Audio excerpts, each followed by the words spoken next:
लगता नहीं दिल कहीं बिनु आपके, लगता नहीं दिल कहीं बिनु आपके, जिए तो जिए कैसे।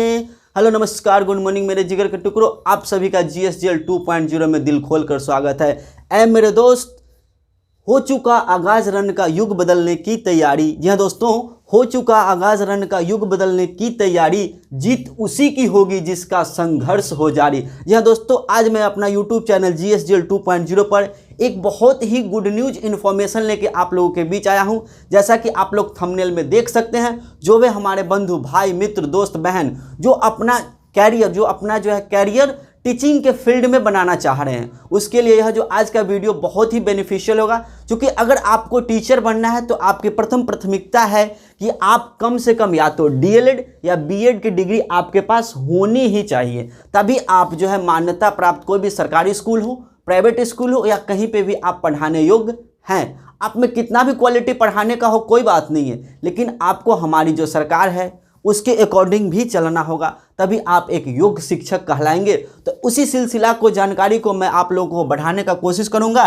जैसा कि आप लोग देख सकते हैं, बिहार BEd प्रवेश परीक्षा 2023 से 25 इसका सत्र है। जी हाँ दोस्तों, और यह जो है प्रवेश परीक्षा आवेदन जो है वह ध्यान दीजिएगा दोस्तों, इसकी आवेदन जो है आज से ही शुरू हो रहा है। यानी 20 फरवरी 2023 से इसकी आवेदन शुरू हो रही है। और यह फॉर्म कब तक चलेंगे, तो यह फॉर्म 15 अप्रैल, ध्यान दीजिएगा 15 अप्रैल 2023 तक चलेंगे।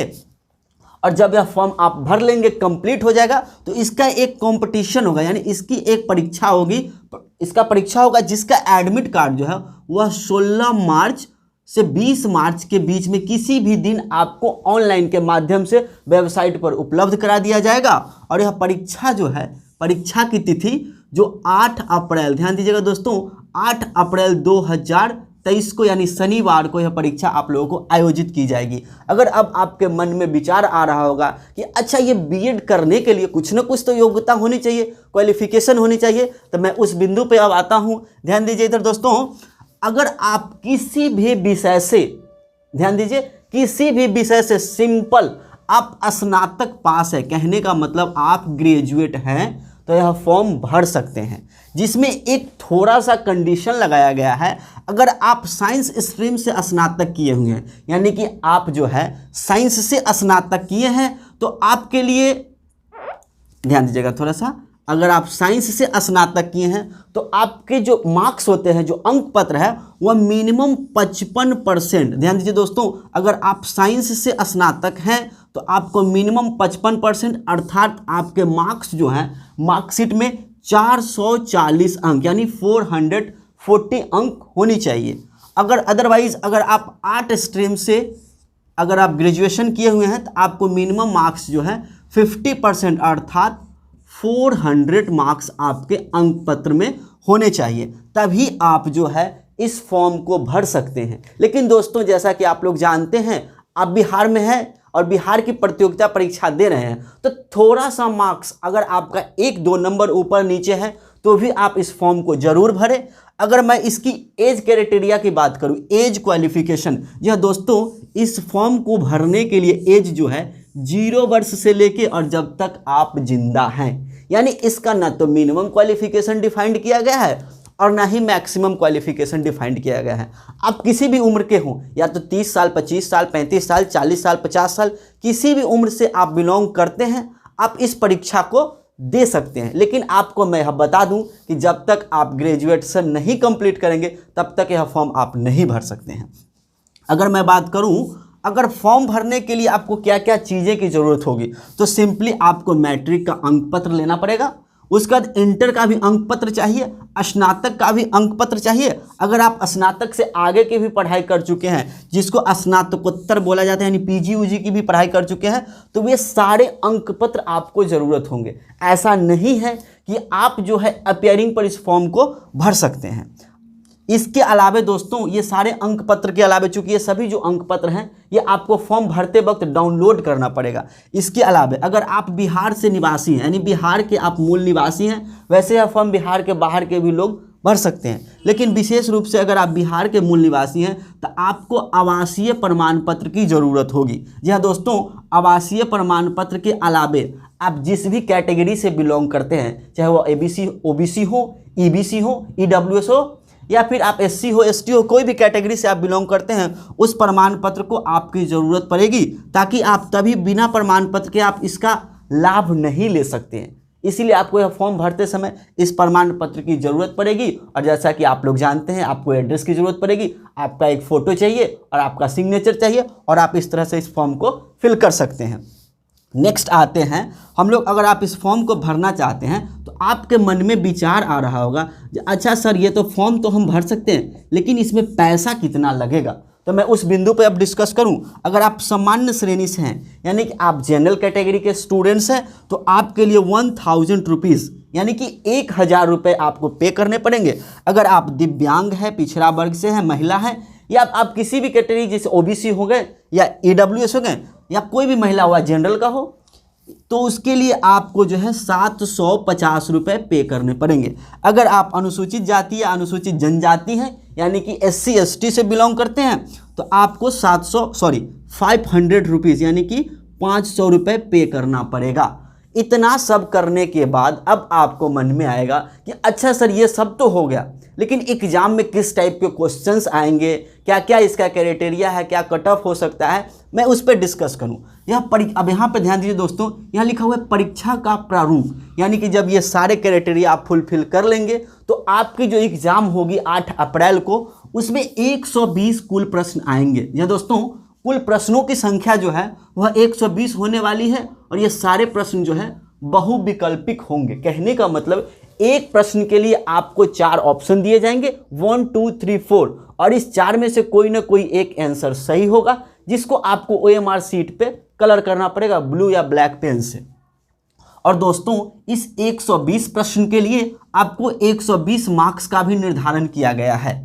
और एक और बहुत ही अच्छी न्यूज़ है दोस्तों कि इस परीक्षा में आपका कोई भी अंक जो है दोस्तों, कोई भी अंक ऋणात्मक के रूप में यानी निगेटिव मार्किंग नहीं है।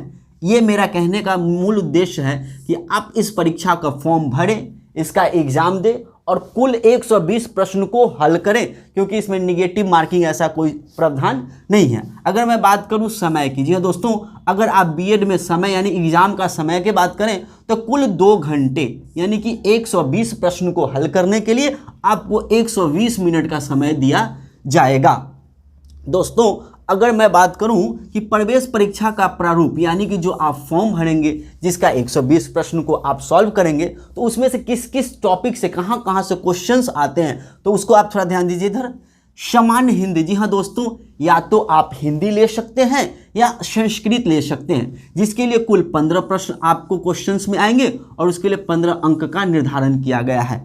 उसके अलावा आप सामान्य अंग्रेजी, यहाँ दोस्तों इसमें इंग्लिश भी पूछा जाएगा, हिंदी भी पूछा जाएगा, तो अंग्रेजी का भी 15 प्रश्न आएंगे और उसके लिए भी 15 अंकों का प्रावधान किया गया है।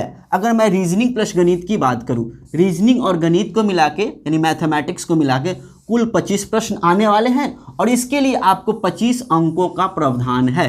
अगर मैं सामान्य ज्ञान की बात करूं, यह दोस्तों ये थोड़ा 40 प्रश्न आ रहे हैं इसके लिए और 40 अंक भी मिल रहे हैं, लेकिन सामान्य ज्ञान में आपको हिस्ट्री भी पढ़ना होगा, ज्योग्राफी भी पढ़ना होगा, पॉलिटी भी पढ़ना होगा, थोड़ा सा करंट अफेयर्स भी चाहिए, आपको फिजिक्स भी चाहिए, बायोलॉजी भी चाहिए, केमिस्ट्री भी चाहिए। कहने का मतलब ये सारे सब्जेक्ट के जो भी इंपॉर्टेंट टॉपिक्स होते हैं जहाँ से अक्सर क्वेश्चन आते हैं, उसकी बेसिक नीड यानी बेसिक जानकारी आपको होनी ही चाहिए, तभी ये क्वेश्चन आपके सॉल्व होंगे। उसके बाद एक इसमें एक्स्ट्रा जुड़ता है टीचिंग लर्निंग। जी हाँ दोस्तों, टीचिंग लर्निंग का एक कैसे आप बच्चे को पढ़ा सकते हैं, क्या आप में वह कला है कि नहीं है, इस टाइप से कुछ क्वेश्चंस आते हैं जिसकी कुल संख्या 25 होती है और इसके लिए मार्क्स का भी निर्धारण 25 ही होता है यानी 25। कुल मिलाकर अगर मैं बात करूं तो 120 प्रश्नों के लिए 120 अंकों का निर्धारण किया गया है। अगर मैं बात करूं कि इस परीक्षा को यानी 120 प्रश्न को आप कितना क्वेश्चन सॉल्व कर सकते हैं तो पास हो जाएगा। सिंपल बीएड का जो एंट्रेंस है उसको आप क्वालिफाई कर सकते हैं। तो अगर आप दोस्तों ध्यान दीजिएगा, अगर आप सामान्य श्रेणी से बिलोंग करते हैं यानी आप जनरल के विद्यार्थी हैं तो आपको 35% मार्क्स लाना अनिवार्य है। कहने का मतलब 120 प्रश्नों में आपको 42 प्रश्न को किसी भी हाल में सही करना पड़ेगा, तभी आप इस परीक्षा में पास घोषित किए जाएंगे।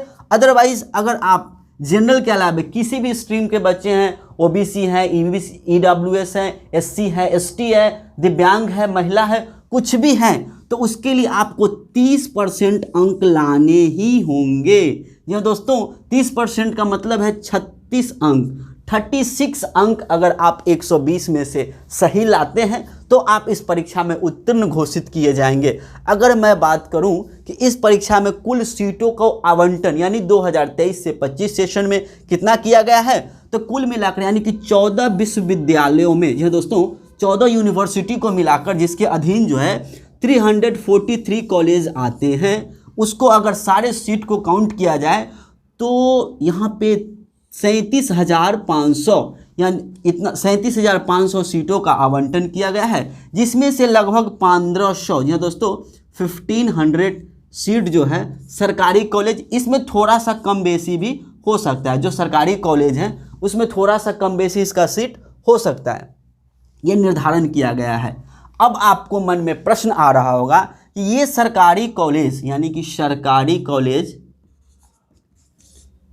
में बीएड करने से क्या फ़ायदा है या प्राइवेट कॉलेज में बीएड करने से क्या फ़ायदा है, तो इसका फ़ायदा जो है मैं अगले वीडियोस में, यानी कि ये सारी चीज़, ये तो अभी ज़्यादा डिस्कस करने पे वीडियो लंबा हो जाएंगे। सिंपली आप समझ लीजिए, अगर आप सरकारी कॉलेज से बीएड करते हैं तो आपको फ़ी यानी पैसा बहुत कम कॉलेज में जमा करने होंगे, क्योंकि सरकारी कॉलेज का वैसे बहुत कम फीस होते हैं। लेकिन अगर वही आप प्राइवेट कॉलेज से बीएड करना चाहते हैं तो उसके लिए ज़्यादा मात्रा में पैसे आपको खर्च करने पड़ेंगे। अगर मैं बात करूं कि सरकारी कॉलेज अगर आपको चाहिए कम पैसे में अगर बीएड करना है तो उसके लिए कुछ कट ऑफ जो है, यानी कि आप 120 प्रश्नों में कुल कितने प्रश्न को सही कर सकते हैं, तो आपको सरकारी कॉलेज मिलेंगे। तो ध्यान दीजिए दोस्तों, अगर कुल जो है आप 75% से लेके और 85% के बीच में प्रश्नों को सही करते हैं, यानी कि अगर आप जो है 90 अंक, यहाँ दोस्तों 90 से लेकर 102 यानी 90 से 100 के बीच में अगर आप प्रश्नों को सही करते हैं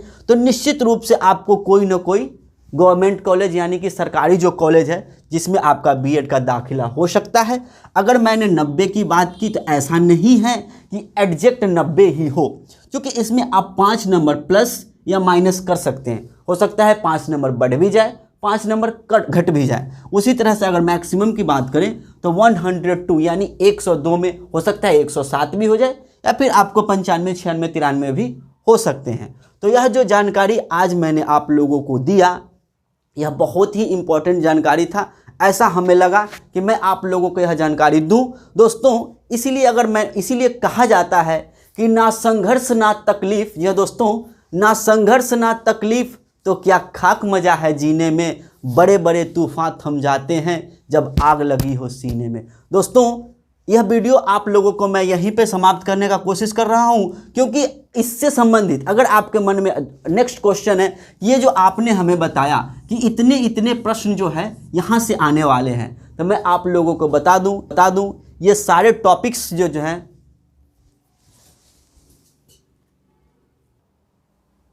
जी हाँ दोस्तों, थोड़ा सा टेक्निकल इशू हो गया था क्योंकि बिजली कट गई थी, इसके वजह से थोड़ा वीडियो में ट्रबल आ गया। मैं बता दूं दोस्तों कि ये जो टोटल 120 प्रश्न होने हैं, इसके लिए 120 मार्क्स का निर्धारण किया गया है।